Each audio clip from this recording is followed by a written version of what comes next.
Cool. So how are we all doing? Are we all surviving the heat today? Melting. Melting, yeah. How did everyone sleep last night? Because I didn't sleep a wink, I don't think, with that. I can't deal with, what was it? There's a posh name for it I heard on the news, that when you have consecutive nights of above 20 degrees, it's called a tropical something or other. Yeah, struggling. Yeah, no, it's very hard to get concentration and rest in this heat. Yeah. We'll get there. We'll only complain when it's raining next week, won't we? So. Well, it doesn't happen that often, does it? So we embrace it somehow. Well, we're not allowed to travel abroad anywhere pretty much at the moment, are we? So at least it kind of eradicates that issue at the moment. You've done all right weather-wise, though, the last few months. It's all right, isn't it? It's like we planned it. Absolutely.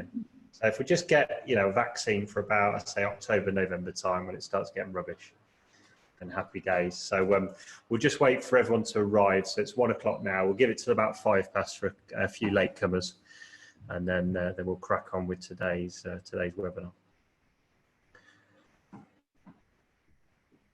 So talking of holidays, anyone got anything planned or any staycations? That's a very overused word at the moment. I'm meant to be going to Mallorca next Tuesday, but don't think that's going to happen. I'm still hopeful for a boys' weekend in Benidorm the end of September. Oof. I don't know if that's a good thing or a bad thing from my last experience on a stag do in Benidorm. Pretty heavy. Well, this is just an annual event. It's not. Oh, really? No, we all do it. There's about 8 of us this year. I think it took me about 2 weeks to recover, both mentally and physically, last time I went there. So fair play to you. When's that? End of September? Yeah, but it's not looking good right now. Yeah, I had 2 stag do's cancelled this year, unfortunately, abroad, and weddings. Oh yeah, I forgot about them. So not good. What about you, John? No, nothing yet. It's been a bit too busy. So I'm hoping to get a bit of rest later in the year. Yeah, get it all back again. I mean, it's been a case of a lot of my clients, if they've got stuff furloughed, they've been working twice as hard, covering everyone else's work, and then everyone else is resting up. So I think, and speaking for myself as well, I think for those who couldn't furlough or haven't been furloughed, we should get a month off at the end of the year, I reckon. I think we all need it. Yeah, I do, absolutely. It's been an interesting few months, I think, for everyone. So, and either side, I think being furloughed would drive you mad anyway. So you can't win either way, can you? So. No, I think no. There's faults, and again, furlough fallout is tough as well. Speaking to colleagues that haven't been working now for 4 or 5 months, I think there's big welfare concerns around them, and how they integrate back in as and when the time presents itself. So neither situation is easy. No, either party. I mean, our guys are slowly coming back off furlough on kind of a part-time basis as and when we have what kind of work coming in, which is getting, touch wood, better week on week. But probably, I think it was kind of mid-June, we started doing kind of trying to get everyone a bit kind of back to work mode, really. And even if it's just kind of, I don't know, jumping on stuff like this, getting into work mode, listening to podcasts, reading literature, writing blogs for the website, anything you can do just to get that brain kind of moving again, I think is advantageous for when you return to work. But what it does, it reminds me of kind of, 6 weeks holidays when you're a kid, and that first week back at school, you got brand new shoes, uniform, etc. But your brain's not quite there. So Forgotten how to write. They got what? Sorry. Forgotten how to write. Oh yeah, that's it. Yeah, that's right. You get like hand cramp after the first few days because you're not using those muscles for a while. So yeah, it's not easy. I think as kind of employers and managers, I think it's just having a bit of realization that when people do return to work, they're not going to be quite at that level they were when they went away. So no, and also it's not the same world that they left because of all the different systems, processes and protocols in place that have adapted over the last 4 or 5 months. Yes. Something's not even where it was when you left it. So yeah. There's another learning curve there as well. Yeah, well, systems change, clients change, even the structure of the team. There's been lots of restructuring since they've been away. So it's actually probably working out within, you know, within organisations who's who and who's doing what these days. Yeah, because sadly, you know, with redundancies, there's people kind of, you know, doubling up on 2 roles sometimes for the short term. So yeah, lots to do, lots to change. Keeps us on our feet anyway, that's for sure. So right, so we're on now. I'll just double check how we're looking on attendees. Have you got that up, Dan?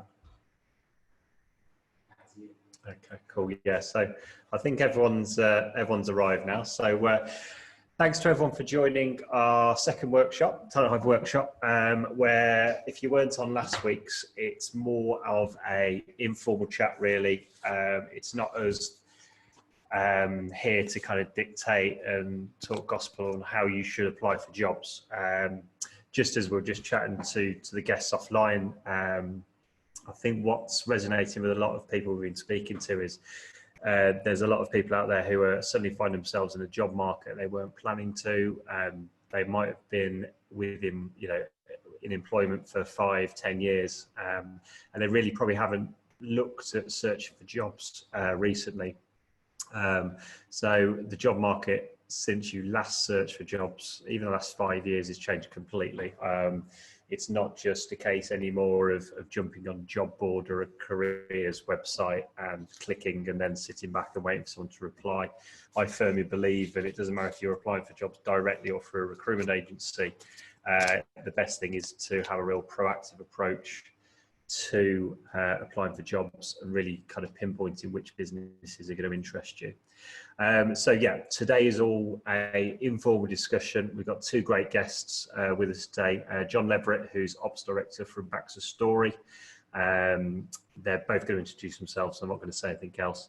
And Danny Cassell as well, who is a hotel general manager. So both of these individuals are well versed in employment, and probably might even talk about from their experiences of searching for jobs as well. I think as we go through this workshop, I think we'll all have slightly different, hopefully we have different viewpoints, because that makes it quite interesting conversation about what we think a good kind of job application process looks like. So a little bit of admin.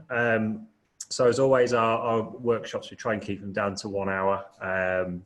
We will record this, so if you have to jump off, take a call, don't worry, you can always jump on and it'll be uploaded to our website probably within a couple of hours. So you can review or even share if you find anything interesting you want to share with peers, colleagues or friends. So today we're going to talk about how you can really kind of stand out from the crowd in your job application. I think we're all completely aware now. It's now hospitality was always a candidate-driven market where we were candidate short and clients always wanted the best talent going.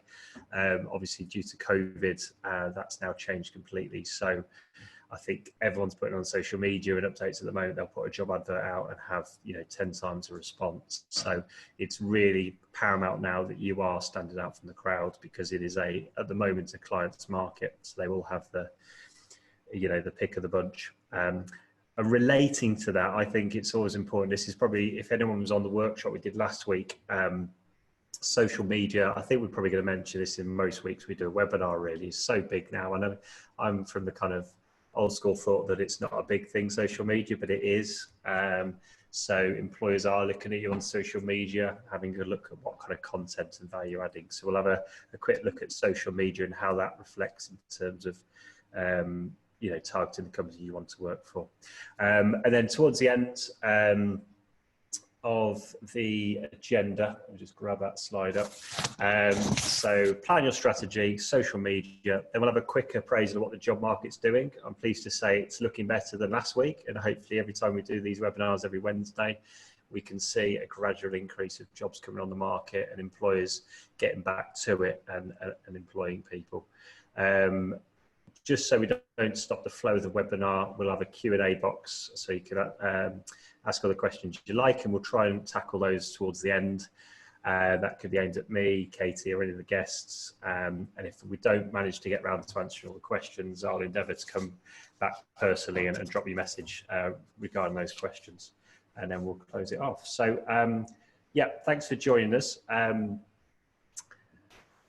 in terms of our guest today, John, would you like to start and just introduce yourself and tell us a bit more about you? Yeah, no problem. Okay, so I'm John Leverett. I am an operations director for BaxterStorey. I began my career in pretty much 2004 with Cater Masters, who were a small independent contract caterer. In 2012, we then became part of the CH&Co group of businesses, where I stayed as an ops director for just under 6 years before joining BaxterStorey, which, as Will mentioned earlier, it took me probably about a year of courting with BaxterStorey. I did it kind of my way, in the sense of outreaching to them, and after lots of discussions, casual meetings, we realised that it was a good fit for both parties, and I've been there ever since. So yeah, I look after a piece of business in the central region. Yeah, and that's pretty much me. Thanks, John. Danny? Hello, everyone. Thanks, Will. I'm Danny Cassell. I've been a general manager in hotels for the past 6 years. As for my origins of my career, a bit organic. I went to university in Sheffield, studied hotel and tourism management. I then spent about 8 years, just over 8 years in the States, working for IHG, working my way up the hotel ladder, food and beverage and rooms split, housekeeping as well. Moved back to England 2012, did 3 years with Malmaison and 4 years with Hilton in my first GM post.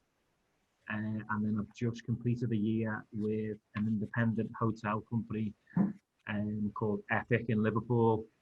Had service departments as well. And unfortunately, COVID-19 brought that to an end. So I was actually made redundant 2 months ago. But I've luckily managed to get my next job lined up starting next month. So looking forward to that. But I've been locked down and furloughed since the end of March. So it's been a strange period for me. Absolutely. Brilliant. What I think I like with both guests today, that you both work for quite big and small organisations. So I think you could probably share your views as both a job seeker and an employer of what you look for. And it doesn't matter, I think there'll be similarities, it doesn't matter if it's a big business or a small business you're representing. I think we all have the same techniques, etc., for when we're looking to hire. And Danny, it's kind of a perfect example of you've been sat in the shoes of probably a lot of our guests today, in terms of, COVID has spoilt everyone's plans. Doesn't matter if you're employed or not employed at the moment for 2020. And it's great to hear you've bounced back and managed to secure your next role, which hopefully we'll kind of touch on later in terms of how you went about that. And I think there's probably an element, having just spoke to you off air, that should resonate with a lot of our audience. So I just wanted to start today with a quick poll, and I wanted to find out from our guests today, it'd be quite interesting to find out who is at the moment for their job search just doing the traditional method of kind of job boards, cater.com, total jobs, etc., and kind of career pages, or if there's anyone actually who's joined us today who's actually looking beyond that and using different techniques. So I'll just launch this poll now. There we go. And yeah, we'll just wait for a few moments to see what kind of response we get. As I say, it'd be really interesting to find out what techniques people are using at the moment. Excellent. So today, what we're going to do, first part of today, we're going to talk about planning your strategy.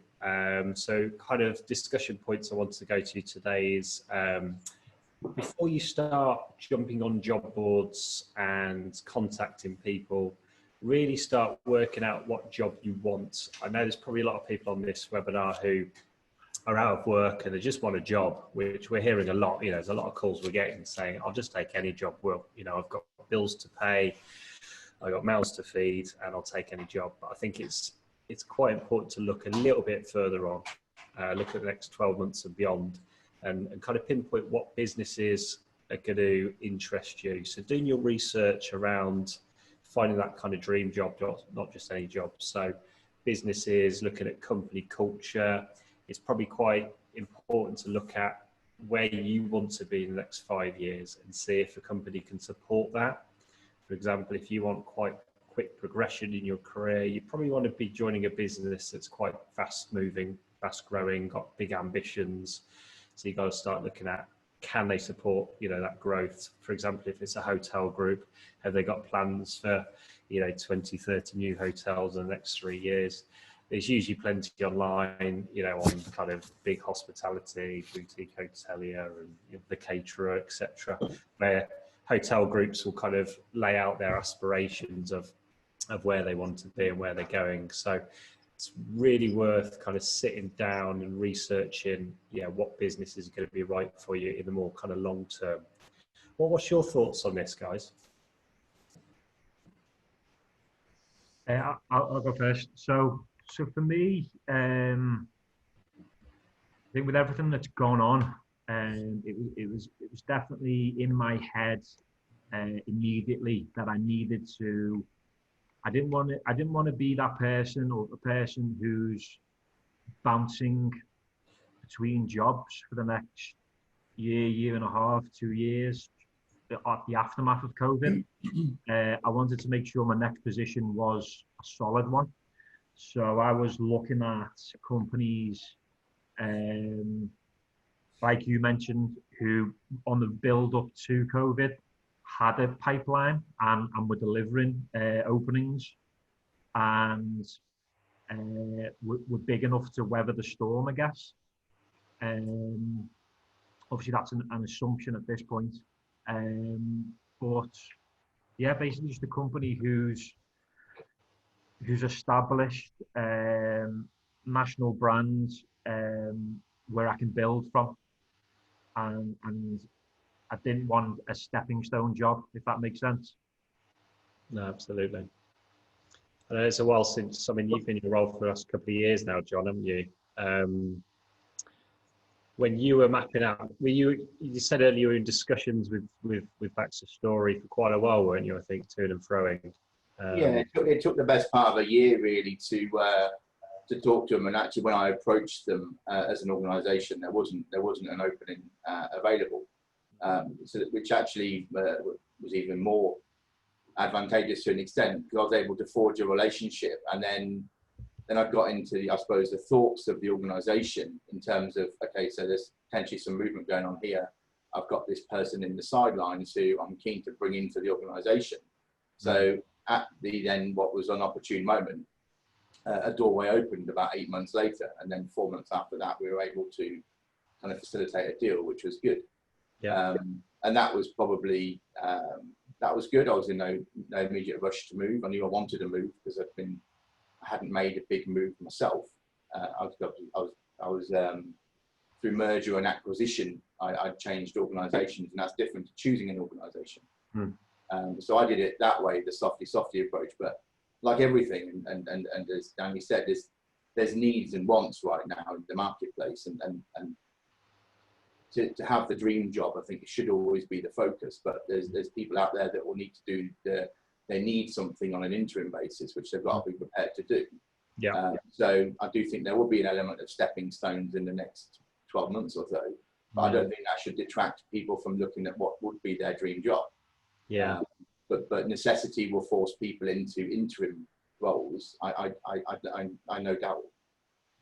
Absolutely. I mean, I've spoken to two good senior level candidates in the last couple of days. One of them is doing Ocado delivery driving, and the other one is doing stacking at Sainsbury's. And they're both good level candidates, and that's them kind of needs must. But I think when we have conversations with people, it's making sure, and for our client side really, just making sure the next move, they've got the right motivations behind it. I think once we kind of analysed it, we actually came to the point where we went, you know what, you're probably best doing that interim job now until we find you your right job, which we want to see someone commit 3 years to, rather than taking a slightly less job than what you had in the industry for the time being. So, I mean, how, either one of you, how would you feel if a candidate came to you and the job they're applying for your team was way below their pay grade, level, title, however you want to phrase it?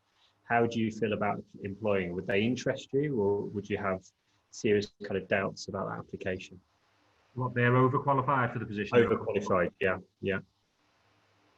I think you're going to expect that now, of course. I don't know. Normally, it would be a bit of a red flag, but yes. I think within the scenario now, I think there's going to be a lot. Well, there's a lot of very experienced people who are going to have to make some compromises to their career path, take sideward steps or backward steps. So I think it's just a reality, that, you know, face value as an employer, that's a huge benefit. Yeah. So you're going to use that to your advantage, of course. So probably a good thing. What about you, John? I think it would depend on the role. So I think it's absolutely advantageous to bring people on that have the skills and more. And it will depend on the size of the organisation as to what future prospects there were within the same organisation. So I think for certain people, it could be a very good stepping stone to get into an organisation, clearly demonstrate their abilities, and then have the ability to then move. It gets a bit complicated if it's client facing. So, you know, most of the people that work for me have to forge relationships with clients. Would I want them to forge relationships with clients over a 6 to 9 month period, then disappear?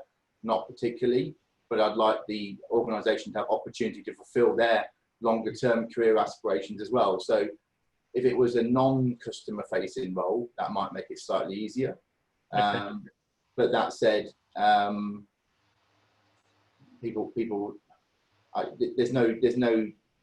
there's not a major downside to taking on someone that's got more skill, as long as you understand what you're getting into at the beginning, which is maybe an upfront conversation at interview and say, look, we're aware, you know, would you just ask them to give you 12 months, or kind of have some kind of agreement, I guess? Wanting to... Let's not kid ourselves. The marketplace as it stands at the moment is in a position that it won't be forever. I mean, it's going to evolve, it's going to morph into something different, and there'll be a new norm, which is a term people keep using. But it will resemble stability and longevity further down the line. It's just that can't be seen at the moment, and that's the hardest part in all this. Yeah. I think for me, sorry, carry on. I think as an agency as well, I think that's, you know, when there are roles out there, there may be overqualified people. That's maybe where our direction comes in. Would they look at, what would the client look at, a fixed term contract for this person, just so there's no solid permanent responsibility, but just to get someone into the role that needs the opportunity, that can do the role until things start moving again, and they've got the opportunity to move either within that company or go elsewhere because, you know, things have started to move again for them, and then get someone that's more, if you like, a junior or more appropriate back into that permanent position. Yeah, it's a bit of a subject at the moment, because I think on social media we've seen quite a lot of individuals calling companies out saying, I'm well overqualified for the job I'm applying for, but I just need a job, and they're a bit fed up of hearing the I'm overqualified statement. And I think it's, as an employer myself, I think it's really difficult because there's a lot of time and resource that goes into recruiting, onboarding, training an individual for them to move on. So it's quite interesting to hear your viewpoint of, as an employer, really, if you feel comfortable. But it's good to hear you be open-minded to those who are overqualified. But obviously, I think just having clear rules of engagement, I guess, when taking that individual on.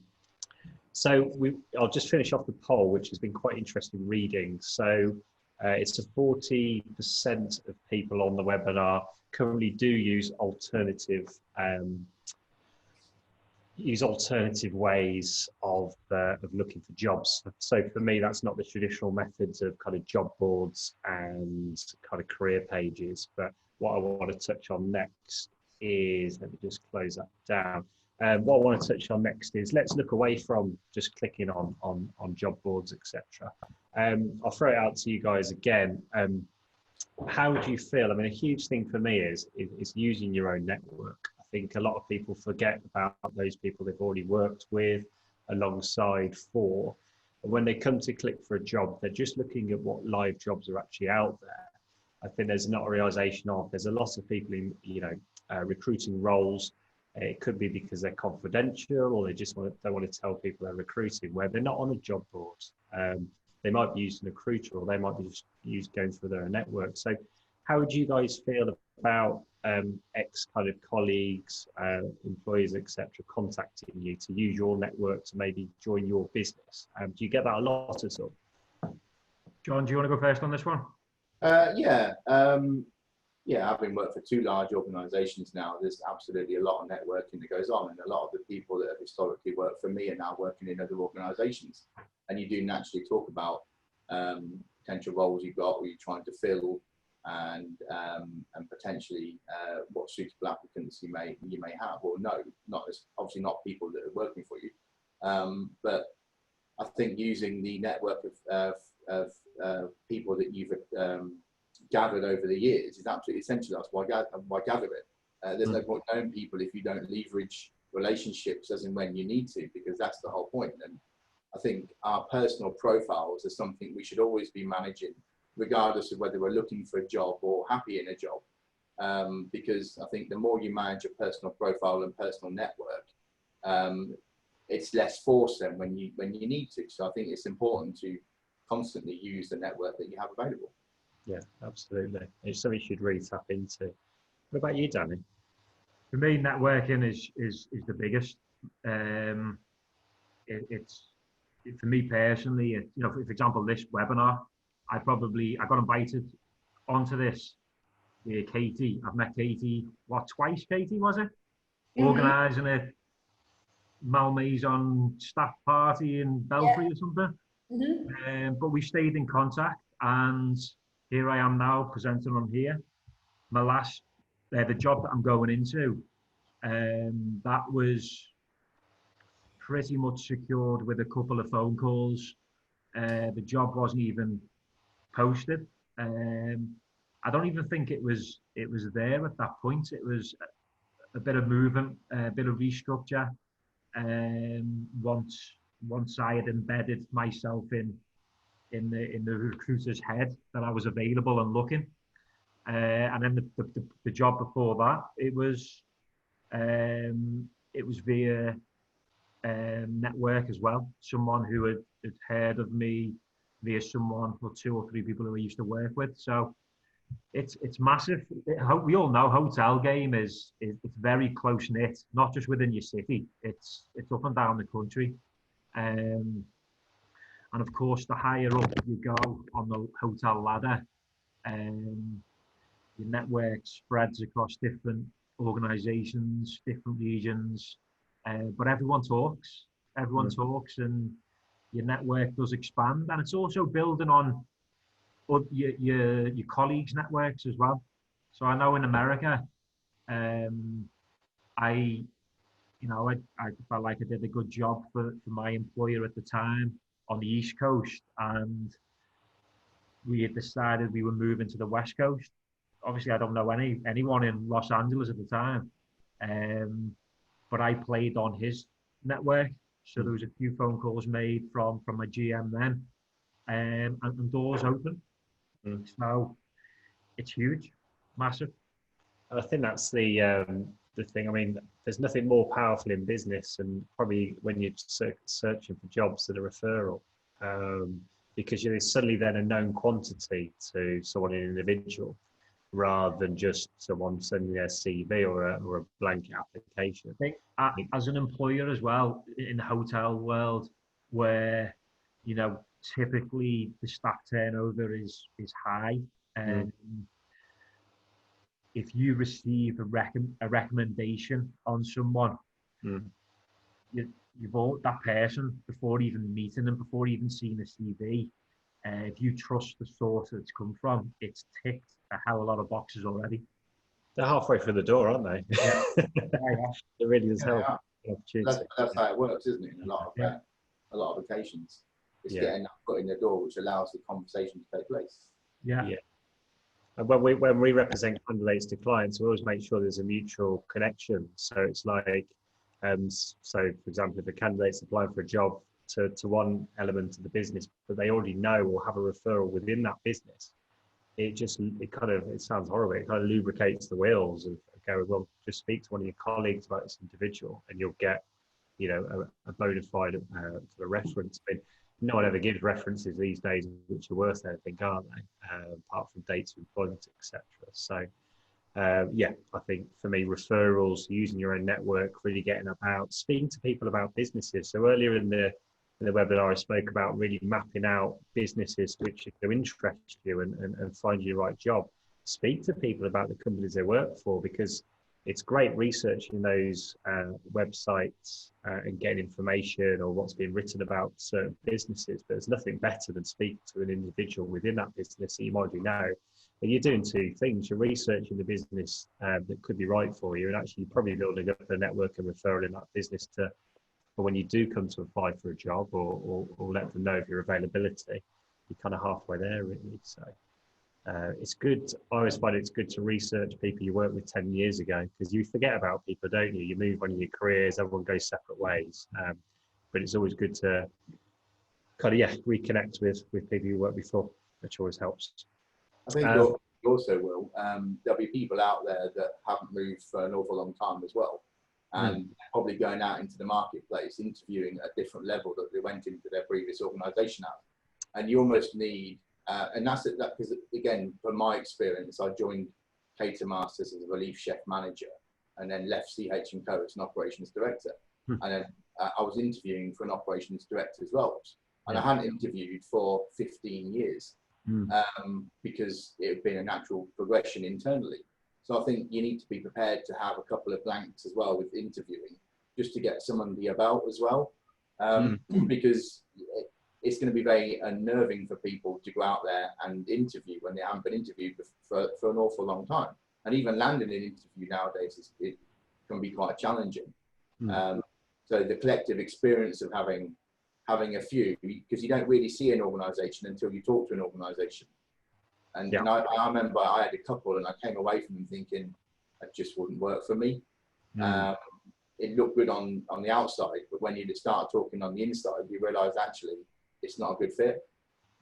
Well, for me, people work for people, don't they? So you can have the nicest website and the best ethos and and all the kind of jazzy things going, but if you don't get on or feel you've got chemistry with who your potential boss or bosses are, it's not going to work. So you're right. I think you've got to get out there and meet people, and that job isn't kind of definite until, I think, once you've gone through a decent, thorough interview process, meeting key decision makers within that business, you then realise, if the business is for you. So it probably works the other way, actually, while I'm on the topic. Don't discount the business from what you see on the outside. So if you see an opportunity or a recruiter contacts you about the business, you might have hearsay about that business, as in, my friend worked for it, it didn't work out, they're not for me. I always say judge it on your own kind of experience, go and research it.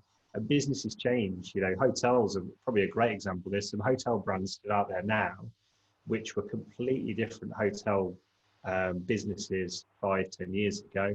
They've been bought, sold, merged, and they're actually completely different. So I guess if you're looking for jobs, don't just have a big presumption about a company because you've heard something or they did something 10 years ago and they weren't great. Companies change. So I'd probably do a bit more research and, again, use your networks to speak to individuals in those businesses to see if they're right.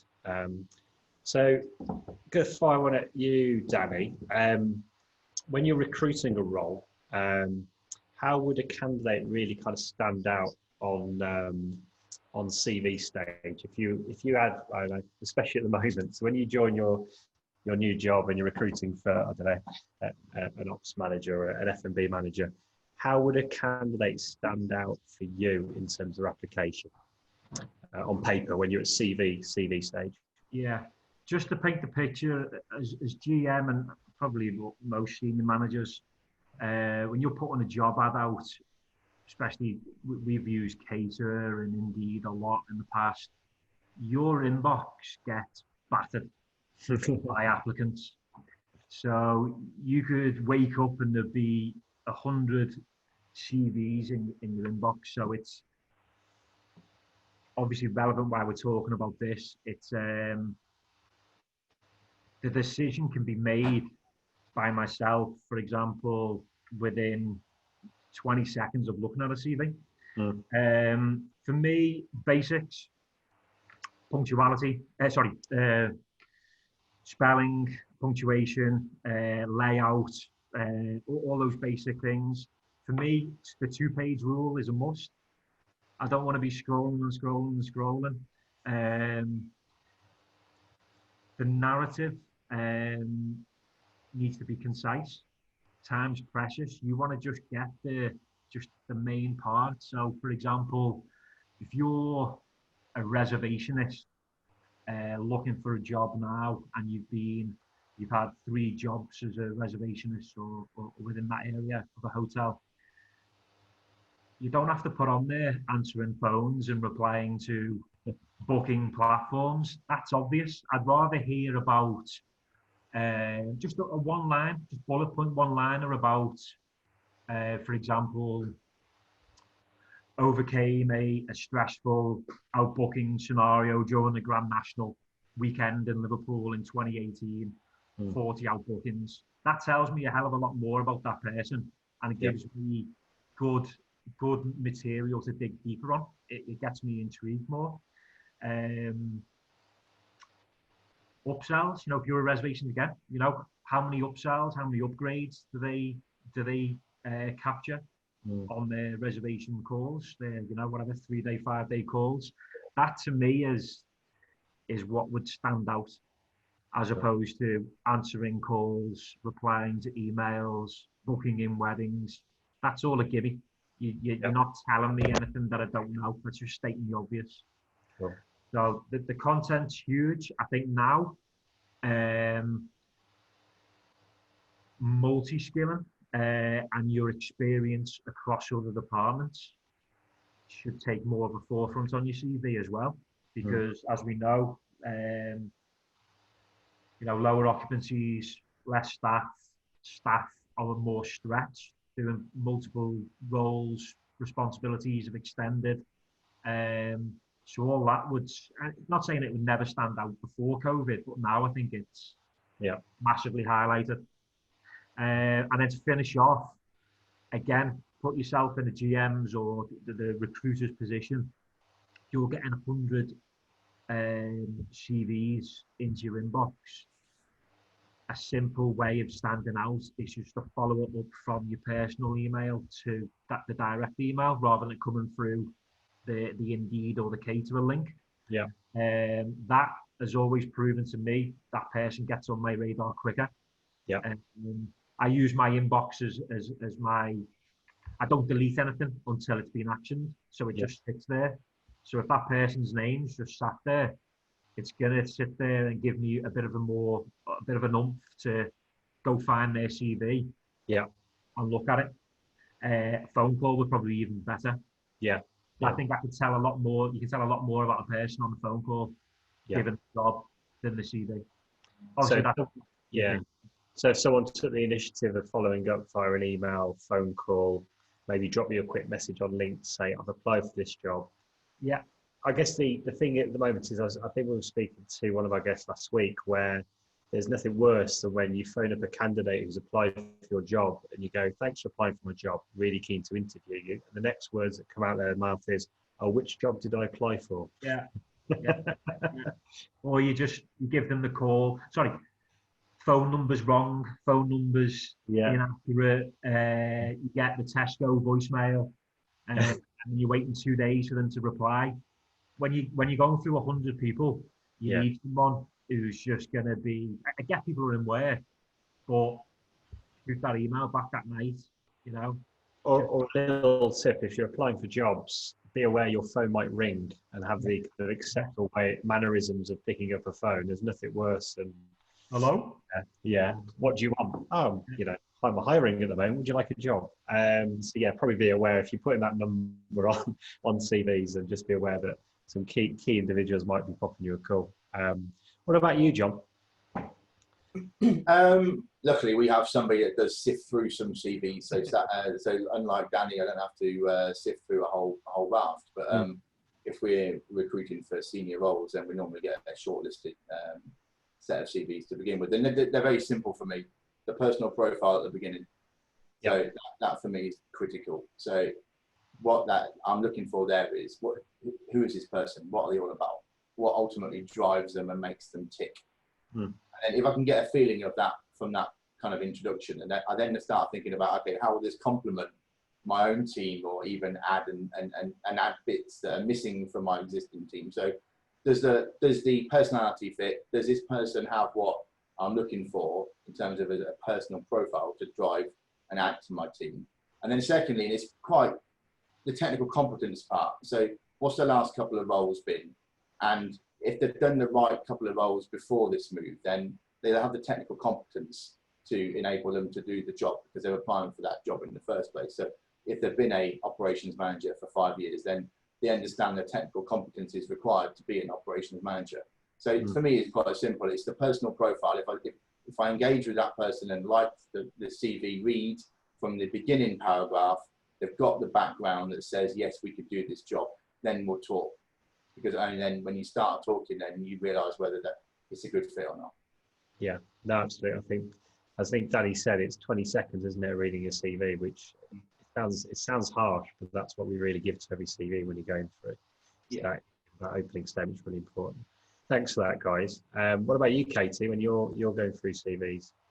Yeah, it's the same really. I think as a recruiter, you do typically look at the most recent role, or the most recent 2 roles, depending on how long they've been there, and making sure it's accurate in terms of dates. If there's a gap in your CV, do a one-liner and explain why, no matter, if it's a bereavement or now the current situation with COVID. I mean, Will's already touched on people, now working for Ocado and doing Tesco's. Be open and honest about it. Put that on your CV. There's nothing wrong with doing or jumping into something now. Hopefully it's not going to be for the long term, but it shows that, you're willing to get out there and do what you need to do. At the moment, not a particular fan of pictures, must say. So we touched on last week, but each to their own. If you want to include your picture, just make sure it's a professional one. But no, main for me, it's your most current role. Make sure it's relevant. Again, pages and pages. We don't get to the end of it. If you worked in a coffee shop 20 years ago, I don't really need to know that just now anyway. Just make sure it's relevant to the role that you're recruiting, that you're applying for, or have a couple of versions of your CV as well. We've all done roles that make dual roles before, so sales, revenue. Sometimes that's a dual position. If you're applying for a role that's more sales orientated as opposed to revenue, have a CV that's geared up towards sales, and then have a CV that's geared up towards revenue. Just make sure it's relevant to what you're applying for. Lovely, thanks, Katie. So yeah, we're slightly behind time, so I'm going to kind of wrap up regards to planning your strategy. So I think it's really kind of narrowing down the types of roles in the business that are going to interest you. Speaking to your network, look beyond the job boards. Do be aware there are jobs out there that aren't on job boards, so it's really beneficial. And I think Danny and John will agree that if you were to, contact key employers directly with a bit of an opening statement about what you're looking for, where you're at, etc., they would entertain your details and look if there's any opportunities in their business. So look beyond the job boards. So the other bit we wanted to touch on today was social media, which we did touch on last week, regarding just making sure when you're doing your CV, etc., that your profile is, professional and suitable. But now I think it's really important with social media is to build, I think I phrased it as a personal brand. Social media is extremely powerful. Love it or hate it, it's going to stay with us for quite a long time. So I think it's, using platforms like Instagram, LinkedIn, Twitter, Facebook, all of those have got different benefits, and some will probably be more powerful in certain parts of hospitality than others. but be aware that not only do you need to look right on social media, but it's also beneficial to use it as a tool for finding jobs. So apart from the obvious where there's kind of jobs being posted on most of these platforms these days, start following the right kind of groups and companies and using it as your research and the way of reaching out to key individuals.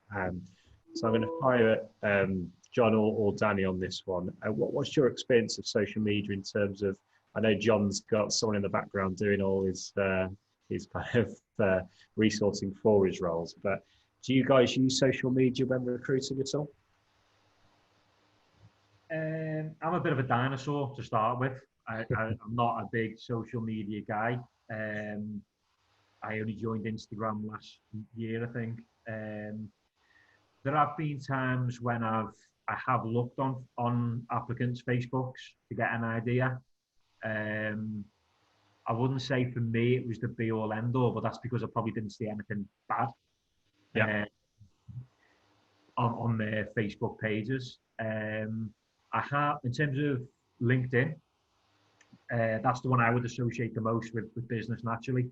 I have actually employed somebody who had been on my radar for about 2 years based on his LinkedIn social media activity. Never met him before, but I think he was very good at playing the game is the wrong term, but just being active. Again, hoteliers, small world, especially in Liverpool. So you could argue, and he's doing very well actually where he is now. That's worked in his favour for sure. Yeah. That's all I've got, I'm afraid. Yeah. No, that's cool. You're a bit like me. I was never a big believer in social media, but I think it's kind of, I don't know if I've been forced towards it, a realization. But I think sometimes if it's not done right, it comes across very cringy. You've not been looking at my profile, have you? No, it looks, you can't think of that. I'd look a bit creepy, I think, if I was doing it. Yeah, sometimes it just looks like I'm doing it for the sake of doing it. The content's not great, and it's just, I'm with you, Danny. I'm with you. We're going to move with the times. Yeah. What about you, John? No, I'm a big social media fan. I mean, we advertise on it for some roles, which is I think it's good. A lot of people look on it. In terms of Instagram, I have a professional and a personal account on Instagram, so I have the two do collide because I think it's the same thing, but I have a professional following, so I have client bases following my Instagram, previous client bases, colleagues, wannabe clients, which is very much about me as a professional person, and the food, the service, the people, the great things about BaxterStorey that I want to promote. And then the other version of me is the dog walking kind of person who does, those kind of activities in his spare time. So I think social media, whether we like it or not, is there. And I think it's important that we're sensible on how we market ourselves, because ultimately that is what we're doing on it. Facebook is probably slightly more evil in its content, because that's where the stuff generally ends up that you don't want to end up on social media. It's easy to get tagged. I think Instagram's a much safer way of telling people a little bit about what it is you've been doing or have, or maybe want to do. So I think you need to use the platforms in their own merit. But I think LinkedIn is a platform that I think often people are scared to use because they don't know how to use it, because it's not a Facebook, it's not an Instagram.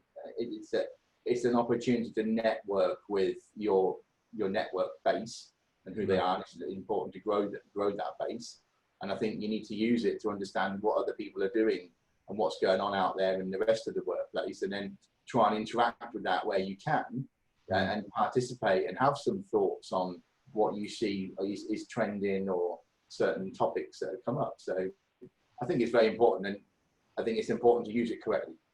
Yeah, I think those two. I mean, for me, kind of LinkedIn is professional. It's good for networking. It's good for getting information as well. There's so much on there. It can be a bit time consuming sometimes as well. But yeah, you do get a lot of information. And then for me, Instagram's a good way of putting your personality across, because you can put, you know, walking your dog kind of photos, or, you know, nice sunset with a cocktail when you're on holiday, and that's perfectly acceptable. But you'd get absolutely shot down on LinkedIn if you start putting personal holiday pictures on there, etc. So I think there's, yeah, horses for courses. There's different social media platforms for different uses. So for me, they're the two most powerful at the moment. Yeah, in terms of getting out there, especially food related businesses. We're in hospitality at the end of the day. You know, it's all about food, service, and people. Instagram's brilliant for it. You know, you get lots of people following you. It gets good traction. I don't know what the algorithms are, but I mean, I only set up my Instagram. I'm a bit like Danny. I only set it up a few months ago. But yeah, you get quite a lot of traction on putting good posts on there, and it's all, you know, all major kind of chefs and foodies are on there posting some really good stuff. So yeah, definitely worth getting on there if you're not already, especially if you're a craft culinary kind of applicant as well. You know, a lot of our clients to be saying, "Oh, send us their Instagram. You know, let's have a look at the food." And then if any kind of innovative, excitable chef or anyone to do with food hasn't got an Instagram, it gets questioned now. It's like, well, why aren't they? Are they really interested in food? What they're doing? Why aren't they posting about it? I mean, if anyone knows my background, I was in kitchens for 10 years before recruitment. I would have got shot by my head chef if I got my phone out to take a picture. But now it's acceptable. So yeah, I think definitely use the social media. It's not the be all and end all, but I think it definitely helps. It definitely helps. If nothing else, it should endorse the conversation that you have, because you know, if you talk to yourself about, you know, being a high people person or really passionate about food and service, and you haven't got a history of that on your social media stream, especially if it's work related, then it's kind of just words. Yeah, well, everyone uses the buzzwords, don't they? Passionate about food and the usual kind of things. It's like, well, back it up. So yeah, it's like kind of complementary evidence, really, of, yeah, I'm not just a foodie, but this is, but you can't make it up, can you? Because you can see like 2 or 3 years of them eating at really good restaurants or cooking great food or team activities or whatever you're trying to, you know, portray. And it's there, it's evidence. So yeah, absolutely. I've sat in a sales presentation with a potential new client and got my phone out before and look, we're talking about this. This is what's happening in the last 3 or 4 months, and you can't buy that. Yeah, no, huge. Thanks for that, guys. Yeah, I think we seem to be on the same page on social media in terms of the benefits of what it can do. I think we're going to pass over to Katie now, because we are running slightly behind. How is the job market looking at the moment, Katie?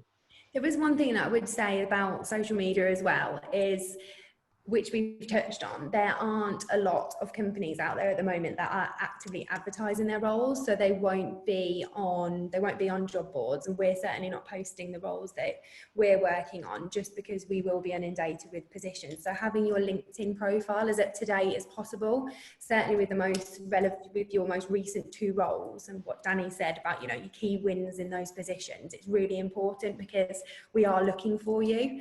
We are looking for you on behalf of our clients, and our clients are also looking for you on behalf of themselves as well, if they're doing it directly. So, but pleased to report, over the last sort of few weeks, we've seen things really improve for us. In the last 8 weeks, the last 8 days alone, week alone, we've picked up 8 new roles. And considering there's only 3 of us in the office each day, it's certainly keeping us busy. Specifically within sort of revenue, contract catering operations, and as well as sales as well. And all over, we're UK based, so it's not just one location that we're working on. We made a placement this week, so we've managed to get an individual that was made redundant due to COVID into a new position. She starts in September, so that's really encouraging for us as well. A lot of new openings are getting moving again. So those that were put on hold due to COVID, sort of construction put on hold or renovations put on hold, they are starting moving, be it their opening dates have been pushed back. But with that happening, that is now opening up opportunities as well. So those properties that have stayed vacant during this period because they were under construction, they're pushing to get those doors open, and for that it's opening doors for opportunity as well, because a lot of our positions are within properties that have either been refurbished or they're just opening. It's pretty clear that staycations are booming at the moment. It's been reported that sort of country houses and coastal venues are running at near enough 100% occupancy, certainly throughout August and into September as well. And with that, people staying in the UK and travelling, it's creating jobs on those areas. In terms of restaurants, obviously with the Eat Out to Help Out scheme, it was reported that over 10 million people ate out last week alone across the UK, which, as you can imagine, the more people that are spending money where they can, it's opening up opportunities for people. So we're all encouraged. Speaking to my colleagues, it's not the doom and gloom coming into work at the moment. There is activity, and it's great to actually be able to report that to our candidates as well, and the conversations that we're having with candidates. It's not just them reporting that they've been made redundant, they're actually talking to us now about opportunities that they have come across directly or have been approached about directly or via another agent. We are all in this together, and we all want we want people in roles, be it whether it be via us or directly. So yeah, it's been improving and it's positive. But contract catering, over to Will. Contract catering for my bag. Yeah, there's good signs. There's certain elements of contract catering which still a bit of a known. John can probably tell us a bit more on B&I. I mean, when you recruit for it, he's in the midst of it. B&I is still an uncertain sector alongside kind of stadia and leisure, but we've got quite a lot of activity now, thanks to Boris and his announcements with regards to education. So we've had quite a few contract catering roles come for education. So yeah, contract catering is my kind of love and my sector I recruit in, and it's slowly getting there, but it's still tough times. But there is roles, and all the roles we're recruiting are confidential and not out in the public domain. So it just goes to show what we spoke about today is, they're not on job boards, so it's worth speaking to. I think I said this last week. There's some good recruiters out there, so it doesn't have to be us, but pick and choose the right recruiters, and they should have some opportunities for you. So we'll just wrap things up as promised, regards to a few questions that have been posted to us. Someone's asked, how do you approach a company with no openings, opportunities? I think we kind of touched on this, but I mean, if you, Danny, I don't know what hotel you're going to next, and I can't wait for the big unveiling, but if someone was living local to you and they couldn't see on the job board or the internal kind of company webpage about jobs, what would the best way of contacting you as a kind of hotel GM?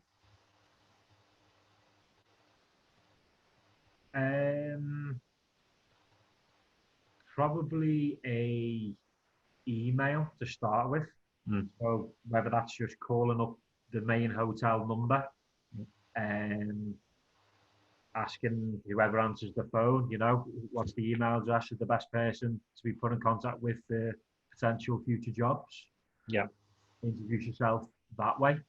At least then you're on the radar. That's happened to me many times, and I've taken the time to have, even if I've no job vacancies at the time, I've taken the time to get a feel for that person, and then I have asked them to send me CV and potential areas that they're looking for, and then I'll save that in my HR folder in my inbox for future reference. Good. So you'd recommend the direct approach. Yeah, gone are the day. I remember when I first started, you should just walk into the hotel and actually speak to HR, because there was HR everywhere in every hotel. But those days are gone. So yeah, I would say that. I remember my first when I moved up to Manchester, and I was looking for just an apprentice chef job, and went on to the what was the old restaurant guide. Just picked up all the ones with rosettes, went round my CV, dropped them all to the kitchens, and I got a call, and worked for a really good head chef on the back of that. So I think you can still do that. Why not? Go into hotel lobbies, or I mean, it's a bit different for John's world contract catering because there isn't kind of anywhere to walk into. But yeah, direct approach. I quite like it. If someone was to call me directly and said, I'd like to work for Talent Hive, and made a big case in point, I'd meet them. I'd just meet them, grab a coffee. It's half an hour. And for me, it shows more initiative to just go out there and put yourself out. The next question, which I might aim towards John, if that's okay. Subject to what it is.